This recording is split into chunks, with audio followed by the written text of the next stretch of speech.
Good morning, weather weenies. Meteorologist No Power Serena Arnold feeling extra sexy this morning. We've got a lot to talk about. So a lot of you probably saw the post where we were sitting at about 14 and a half inches of snow last night. Well, my friends, that 1 to 2 we were supposed to see again last night turned into 3.5, and I'm sitting at 17.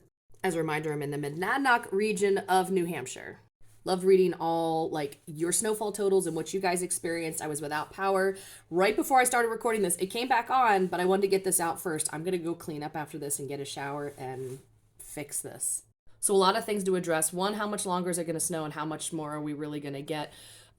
2, how's the eclipse forecast looking? And 3, yesterday was the big day Colorado State released their hurricane forecasts, and you're going to want to hear this.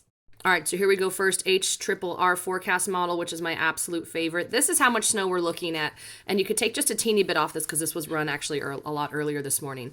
So, I mean, it's basically done for the most part, but for the next 48 hours, this is what you could expect some more. So if you're in the Whites in New Hampshire, you got another, foot coming. If you're in the higher elevations here of southern Vermont, you might see a little bit more too, and especially up through northern Maine. And to help level set, this is kind of what we're looking at for today. Like I said, the other one was run a lot earlier and had a little bit of extra stuff that has already fallen. So this is what we're looking at just specifically until about midnight tonight. So for most of us, it's over except for a few isolated locations. So looking out long term, this low is going to kind of hang out and meander for just a little bit. So this is what's going to give us flurries through Saturday, through Sunday. Seeing very interesting too how that might actually be rain showers on Saturday and Sunday. This finally does clear out of here on Sunday, just in time for Monday. I'm going to look at some more specifics of that. There might be a little bit of a backdoor cold front that comes through over here. We'll talk about that. Otherwise, our weather looks nice and clear till maybe Tuesday evening, Wednesday. Seeing a little bit of something move through the area, and then a heavier line is going to be coming through Thursday or Friday.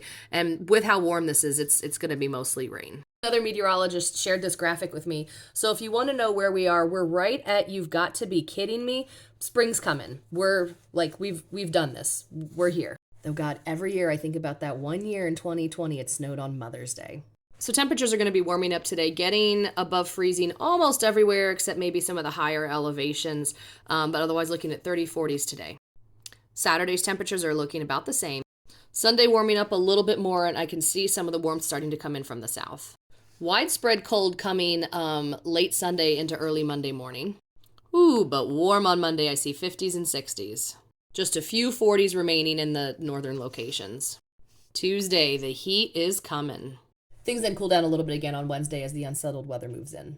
Things are looking really good for this eclipse cloud cover forecast. Just a few isolated clouds in northern locations. A very interesting line going right through Buffalo, Niagara. So I'm not too worried about this little bit of cloudiness here now, but I want you to watch the progression of this line. This is 12Z, 15, 18, 21.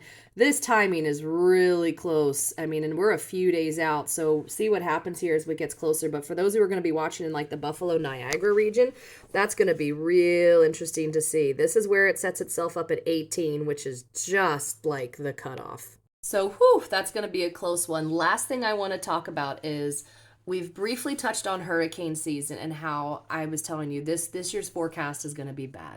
We have much warmer Atlantic waters than we typically do, and we're in a La Nina season, which typically adds a little fuel to the hurricane fire. And yesterday was the big day, April 4th, where Dr. Phil Klotzbach up at Colorado State University, who took over for Bill Gray, amazing legacy about hurricane forecasting there. They're like the go-to people. They're amazing. Put out their forecast on the 4th. We had enough to deal with. I didn't want to get into it. It's a somber forecast. Colorado State University issues highest preseason hurricane forecast ever.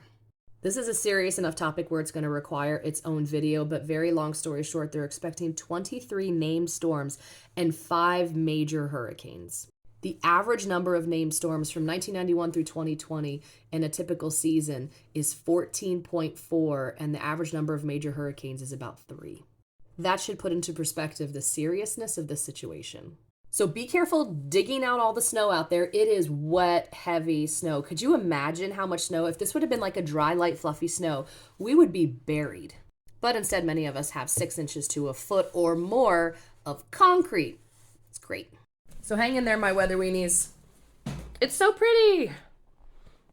I'm about over it.